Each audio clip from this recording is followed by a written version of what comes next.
desse lugar que muitas vezes a psicologia ficou, né, encastelado, e a psicologia passe a ser parte do dia a dia, da rotina das pessoas.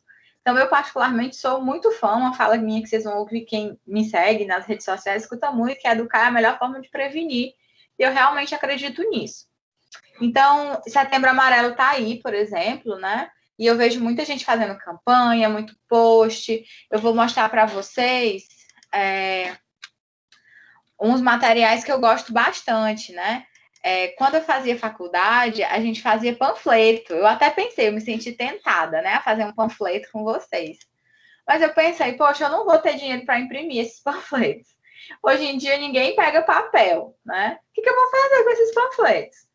E aí veio uma outra ideia, né? Que é a questão do que a gente chama dos infoprodutos. Inclusive, já fica aí, eu sei que tem gente aí do 10º, do 9º, uma coisa que o mercado está bem aquecido, né? Para psicologia, para educação, que é o que a gente chama de infoprodutos, né? Que são produtos que você desenvolve, mas que você pode vender depois. Mas esse produto, a princípio, a gente não pensei em vendas. Quem sabe o da V2 pode ser uma coisa para vocês venderem, né? Então, eu vou mostrar aqui para vocês, vou compartilhar a tela do Canvas. Vocês não precisam fazer no Canvas, vocês podem fazer, por exemplo, no PowerPoint. Eu só estou mostrando o Canvas porque é uma coisa que eu uso muito, né, nas redes sociais, para fazer propaganda e tal. Pronto. Isso aqui é um infográfico. O infográfico, gente, é como se fosse um panfletinho. É só um nome bonito, só que ele é um pouquinho mais largo que um panfleto. Estão conseguindo enxergar a minha tela?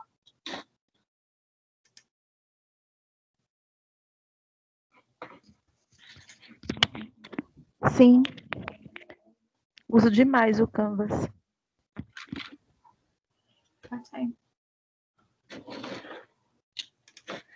Então, assim, esse aplicativo, ele ajuda a gente, né, a desenvolver.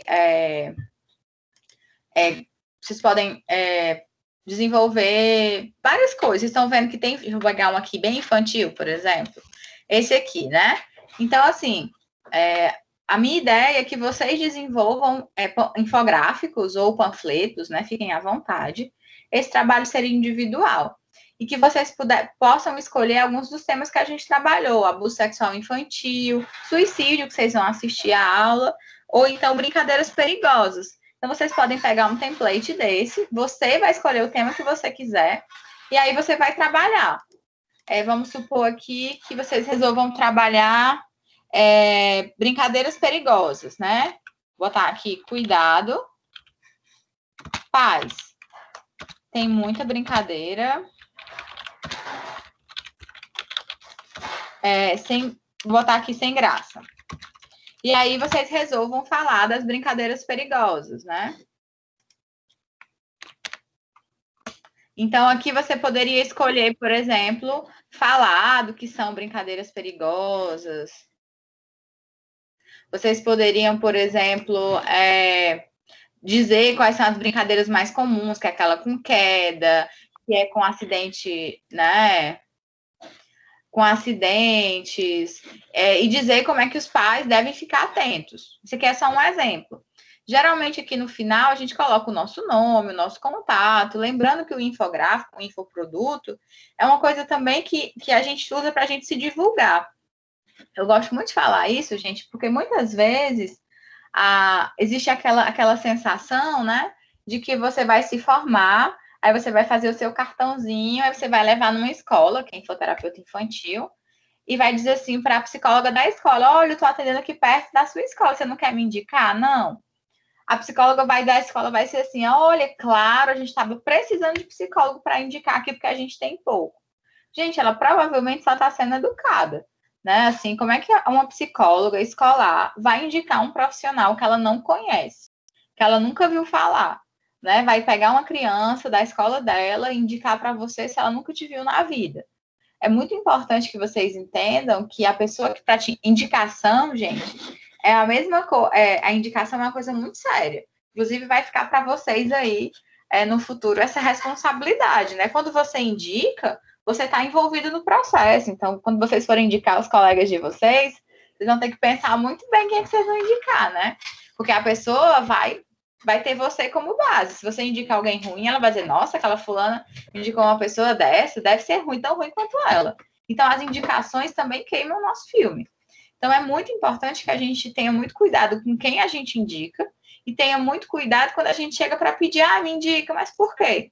Então, um infoproduto como esse é uma forma de você trabalhar, inclusive, o seu trabalhar, por exemplo, para que as pessoas confiem em você.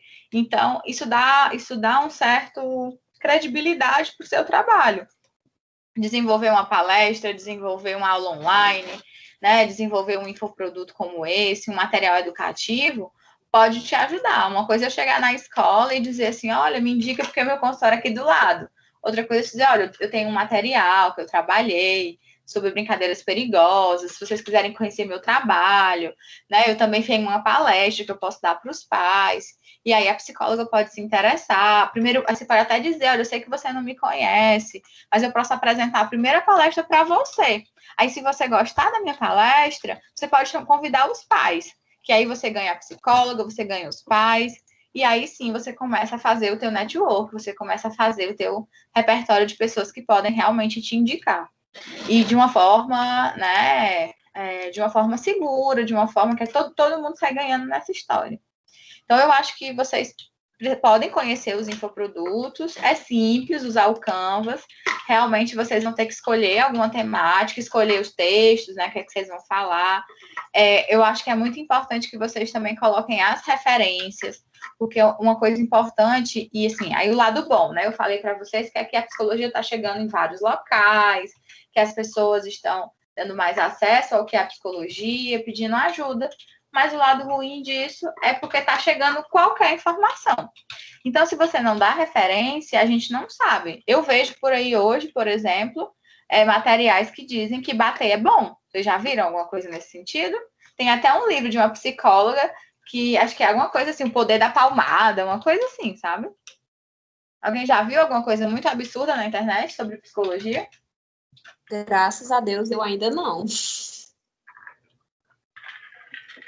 Mulher, qual é a internet que tu usa? Pelo amor de Deus, pra eu usá-la também. Eu me fechei numa bolha para não ver esse tipo de absurdo. Eu já vi algumas coisas assim, mais relacionadas à abordagem, né? Que às vezes a pessoa começa a estudar abordagem sem se basear muito nos autores, assim, vamos dizer, de base mesmo, e aí acaba falando besteira. Mas a gente vê de vez em quando, essa questão, por exemplo, do apanhar, né, de bater na criança, eu já vi. Mas aí quando eu fui atrás de saber quem falou, de onde foi a fonte, a pessoa não era nem psicóloga. Ela se dizia terapeuta, mas não era nem psicóloga. Não estou me lembrando agora de outra coisa, mas eu já vi alguns absurdos. Não tem. Eu tenho uma psicóloga que, inclusive, eu mandei um e-mail para ela, bem, bem educado. Ela escreveu um livro, eu não lembro agora o nome do livro, que era exatamente falando sobre a palmada, né, assim, e o livro tinha muito problema, né, assim, de referência, tinha muita citação, tinha plágio, era um livro, assim, bem, bem, bem complicado, né, do ponto de vista teórico, tinha muitos problemas, e o livro, sim, estava realmente ruim. Era um livro ruim, plagiado, enfim, N problemas que não vale a pena citar agora. Mas, infelizmente, a internet também tem esse lado ruim, né? Por quê? Porque, de repente, qualquer pessoa se sente autoridade, qualquer pessoa grita ou usa uma empresa de marketing muito top, né? E aí pinta de um jeito uma coisa que não é tão legal e as pessoas acreditam nisso. Então, a gente tem que ter muito cuidado. Por isso que é muito importante vocês darem a referência, né? Do que vocês estão produzindo. Então, quando eu falo isso, não é só porque eu sou professora de vocês, porque isso é um trabalho acadêmico que requer referência, não. Isso é para a vida de vocês, né? Inclusive, você se protege. Como eu disse para vocês, eu mandei uma mensagem, um e-mail, né, para essa psicóloga, autora desse livro, contestando várias falas dela, que inclusive eram plagiadas, foram mal interpretadas, e ela tinha como se defender, né? Do tipo, não, mas é porque não sei o quê. Quando você faz um material desse, você vai ser contestado por alguém, por exemplo, isso é super normal. né? Uma coisa importante do processo acadêmico é que as pessoas contestem o teu trabalho. Acho que a gente que trabalha com ciência está aqui para ser melhorado, e a gente só melhora quando as pessoas encontram erros, quando as pessoas sugerem que melhorem. Então, não é que você vai fazer um gráfico desse e nunca mais você vai mexer. Você pode fazer um gráfico desse, depois a professora Meline, que saca tudo de psicologia escolar, te liga e diz, olha, adorei teu gráfico, mas o que tu não falou de tal assunto? Tu pode melhorar, e depois melhorar, e assim que funciona a ciência, né? Então, a ciência não é que ela não quer críticas, ela quer críticas que te ajudem a melhorar o teu trabalho.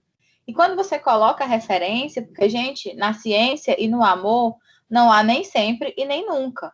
A psicologia, ela mudou muito nos últimos 10 anos. E ela vai mudar muito agora pós-pandemia. Vocês são uma geração que está num limbo muito delicado, porque vocês estão se formando na era que a psicologia está se transformando. Né? O mundo está mudando muito rápido, né? A tecnologia jogou a gente aí num lugar muito estranho.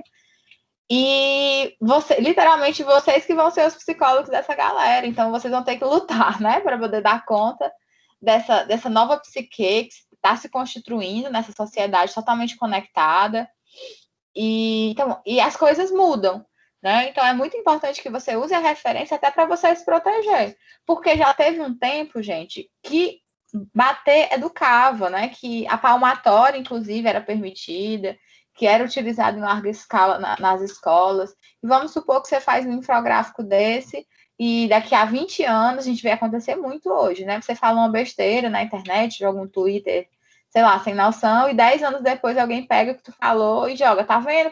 Tu falava essas coisas e agora tu tá dizendo que não é assim. Então, quando a gente usa referência, a gente se protege como profissional, né? Então, é uma forma de eu realmente passar para as pessoas algo de qualidade, algo com o mínimo de credibilidade, e da gente também se proteger, tá bom? Então, eu bato o pé que é muito importante a gente usar as referências. Deu para entender o que a gente está esperando dessa avaliação?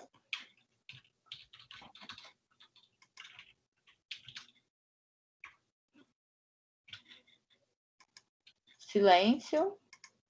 Isso quer dizer que sim? Não, eu estou tentando. Entendi. Eu realmente entendi. É um infográfico, tipo um banner, né? Isso, para fazer no Canva. Eu escolho um tema. Dentro desse tema, eu falo algumas coisas, né? Como tem aí, alguns tópicos, referenciando tudo e te envio. Isso. Vocês só precisam me enviar no dia 6, que é o dia da aula, que seria o dia da prova, né? Eu vou até mostrar uns para vocês, tá? 6 de outubro agora. 6 de outubro agora. A ideia é que esse trabalho substitua a aula do dia 29, que eu estarei de licença, e dia 6, ao invés de vocês fazerem esse trabalho, que seria a prova, vocês vão ter aula normal, tá bom? Tá, eu cheguei um pouquinho atrasada, Carla, então só para ver se eu entendi. A próxima aula e a do dia... 29. A próxima aula 29 é a única que não vai ter, porque tu vai estar de licença. Dia 29, vou mandar um link para vocês do YouTube, com a aula gravada. Ah, tá. Tá? Dia 29, vocês vão fazer esse trabalho, que é o trabalho valendo nota. Vai valer tudo. Pontos corridos do AVA, vai ser uma nota só para tudo, porque eu não tenho tempo de fazer nada e também não acho justo encher vocês de coisa para fazer só porque eu vou estar de licença, certo? E aí, dia 6, que seria o dia da prova, vocês vão me entregar o trabalho, vocês vão me mandar por e-mail, e eu vou dar aula normal. No caso, dia 22 e no dia 29 serão aula no YouTube. Só dia 22. Dia 29 vocês vão fazer esse trabalho. Certo. Mas sem encontro aqui, né? Sem encontro. Nenhum dos 2 dias vocês precisam estar conectados online. Eu vou mandar aula para vocês. Vocês podem assistir o dia que vocês quiserem. Eu vou ver se eu consigo organizar tudo para mandar já no sábado. Aí quem quiser assistir no sábado, quem quiser assistir no domingo, quem quiser assistir no dia 29, fica à vontade. Ok. Aí um tema voltado, claro, que para a infância e adolescência, não é isso? Isso. A gente até agora só falou, vocês vão ver ainda a aula de suicídio, a gente falou sobre brincadeiras perigosas, a gente falou de abuso sexual infantil. Então, a minha sugestão é que ficasse... Se é algo nesse sentido? nesses 3 temas, que já é muita coisa. Então, vocês podem escolher se querem fazer um infográfico para criança, é individual, tá, gente? Se querem fazer um trabalho para pais, se querem fazer um trabalho para criança, para a escola, vocês podem escolher a que público vocês querem se direcionar. E qual dessas temáticas vocês querem abordar. Tipo, eu nunca vi alguém fazer um infográfico de suicídio para adolescente. Nunca. Eu tô fazendo. Então, vou mandar logo para ti. O trabalho já está feito, então. Pode repetir, Carla, falando sobre abuso, suicídio e brincadeiras perigosas. Certo.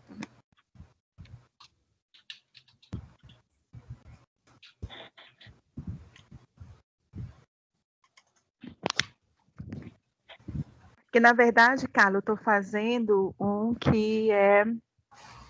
Porque, assim, montei junto com uma psicóloga colega minha, a gente montou uma cartilha. E aí a gente está trabalhando com a cartilha e a gente está dando palestra para os adolescentes. A gente está, na verdade, se programando para dar, porque até o final do mês é que a gente ainda vai fazer um encontro com 2 grupos de adolescentes que pediram, né, para a gente fazer. Mas a gente já tem a cartilha e a gente está fazendo o material para o Instagram, que no caso é o Instagram do projeto, né, que a gente trabalha. Por isso que eu estou fazendo. Tu nem me chamou para dar uma aula. Ô, mulher! É porque foi tudo em cima da hora. Começaram a pensar isso na última semana de agosto. Qual é o projeto? Depois eu vou com o maior carinho. É o projeto Alegria de Viver. Esse projeto já existe desde o ano passado, só que eu só comecei a trabalhar com eles esse ano. Aí a gente faz atendimento justamente a esse público de depressão, automutilação e suicídio. E vocês fazem atendimento aonde? Hã? Vocês fazem atendimento aonde? O atendimento a gente faz em vários pontos, assim, começou numa igreja e agora está em outra igreja, porque como é acesso a pessoas assim, de baixa renda, tinha que ser um local neutro numa comunidade, né? Neutro assim, né? Que fosse acessível na comunidade. Então, não é atendimento, é tipo apoio, uma rede de apoio que vocês estão criando, é isso? Não, tem atendimento também, porque essa equipe tem psicólogos, tem psiquiatra, tem enfermeiro, tem terapeuta ocupacional e tem assistente social. Então tem profissional também, né? Tem. Todo mundo é profissional. Poucos são, como eu, assim, estão ainda terminando, e outros são voluntários que apoiam o trabalho, né? Então, ela está expandindo o projeto agora, porque já vai levar para alguns outros bairros. Pois, Terlande, se quiser, a gente pode até marcar um momento para eu dar uma aula, até para a galera que atende, assim, para dar algumas dicas. Depois da cirurgia, ela tem uma agenda que aí eu vou entrar em contato com ela direitinho, saber e passo para ti. E tem o Instagram, né? Tem o Instagram do projeto. No meu eu coloco também algumas coisas. Qual é o nome? O projeto é Alegria de Viver. Bacana, pois já quero ver. Se eu puder ajudar. Eu te passo o link depois para ti. Passo o pessoal no grupo também, assim. Alguns meus colegas, alguns já conhecem, já passei algumas coisas. Mas depois eu te passo. Pois pronto, muito legal.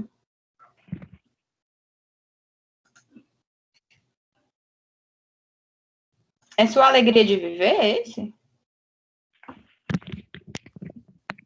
Sim. Se eu não me engano, sim. Eu vou dar uma olhadinha agora, porque eu não estou me recordando exatamente, mas eu vou olhar. Pois é isso, gente. Então, assim, eu também nunca vi um panfleto orientando sobre brincadeiras perigosas. Nunca vi. Estou super curiosa para ver o que é que vocês vão produzir aí. Abuso sexual infantil, eu já fiz vários. Mas desses outros temas, eu realmente não conheço. Então, fica aí para vocês fazerem. E aí vocês vão ter essas 2 semanas para trabalhar bastante, tá bom? Tranquilo? Podemos começar a nossa aula? Podemos. Então, vamos lá. Hoje a gente vai conversar sobre psicoterapia, a gente já vai começar um pouco a falar sobre a infância. E aí, temos algum psicanalista em sala? Temos, né? Derlange considera psicanálise? Eu sou meio ignorante nessa área aí de vocês. E Jung? Não, o meu é analítica. É analista. Não é a mesma coisa, né? Freudiano. Sou freudiano. Ótimo. Então, meu amigo freudiano me ajuda. O que é que a psicanálise fala sobre a infância? Professora, a psicanálise com criança, ela possui algumas vertentes, né? Destaca como pioneiro Freud. Vamos falar de Freud. Né? Vamos falar de Freud. Tá certo. Então, vamos lá. Alguns aspectos desses autores que eu falei, Freud, Anna Freud, Winnicott, eles seguem caminhos e perspectivas diferentes no trato da criança, né? Aliás, eles seguem caminhos e perspectivas diferentes, mas todos possuem um denominador comum. Colocam a criança no lugar que ela merece, né? Ser respeitada em sua própria capacidade de viver e de ser escutada a partir do seu próprio desejo. É a partir desse pressuposto que existe toda e qualquer psicanálise com criança. Né? Muito bacana. E é muito bacana tua fala e situar também, gente, no tempo histórico. Lembrando que não só a criança, mas a mulher também, né? No período em que a psicanálise nasceu e se desenvolveu. Eu não sei exatamente se a psicanálise nasce com Freud? Sim, sim. Nasce, né? Ele inicia. Pronto. Então, exatamente quando a psicanálise nasce, era um período no qual nós, mulheres, e as crianças, éramos considerados ali um ser meio segunda classe, né? Não se pensava nas nossas necessidades. Adorei a fala, nosso amigo, né, que disse que a criança passou a ter o lugar que ela merece.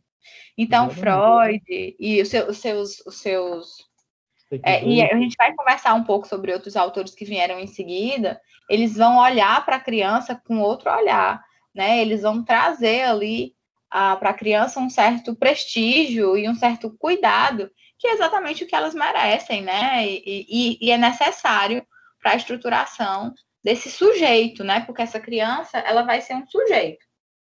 E aí, a psicanálise, ela vai fazer diversas contribuições. Tem um estudo, eu não sou psicanalista, acho que vocês sabem, mas tem uma obra de Freud que eu acho essencial, eu acho que todo psicólogo tem que ler antes de se formar. Não sei se tu é freudiano? Eu sou. Aí, ótimo, vai me ajudar muito.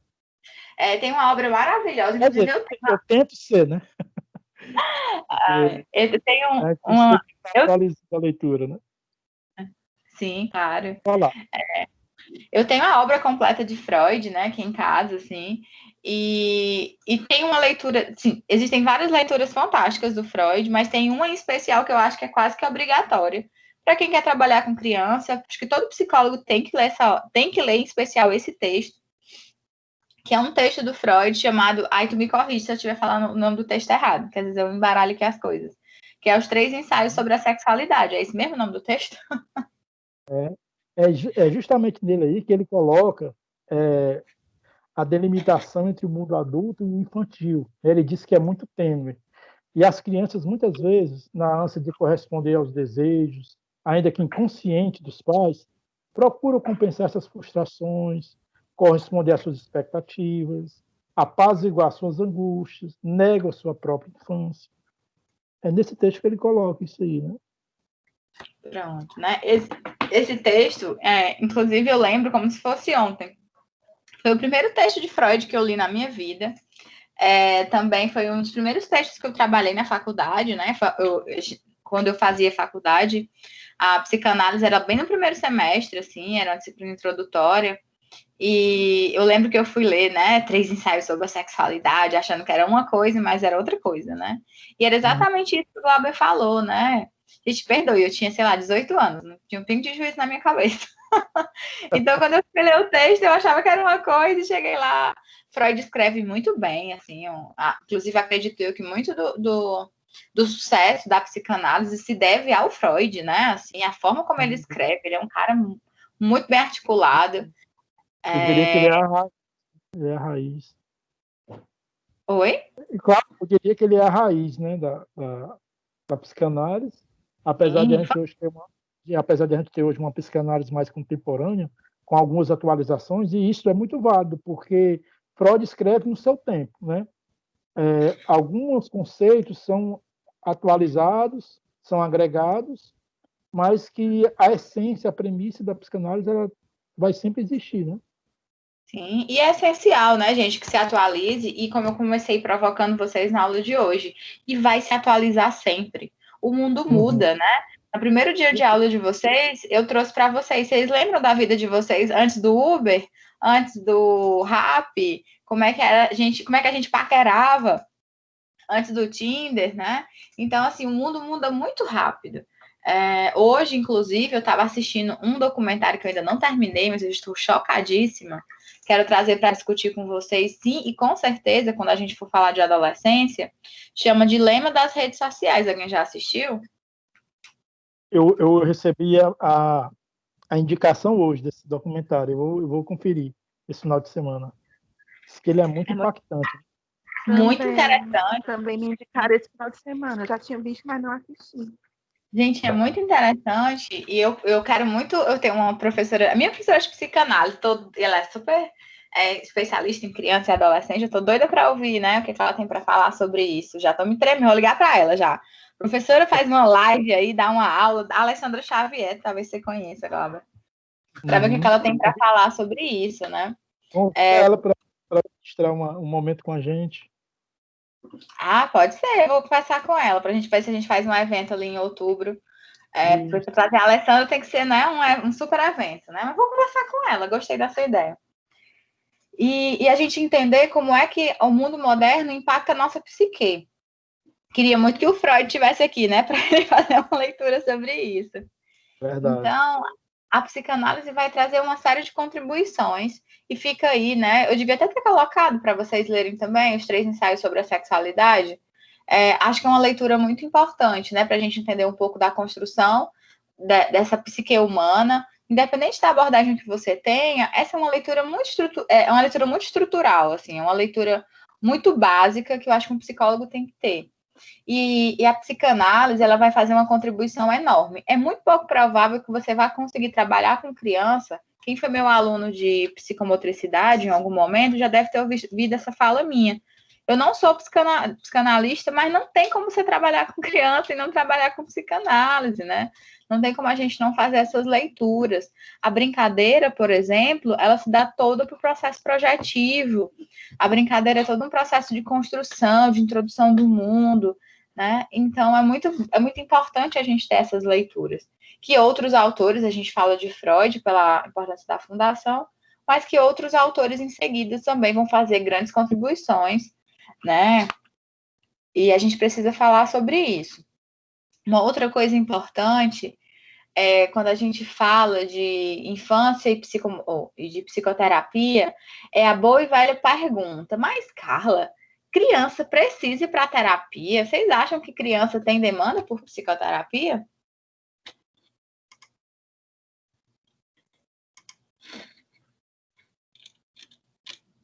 É um silêncio, chega a dói nos ouvidos. Eu acredito que em muitos casos, sim.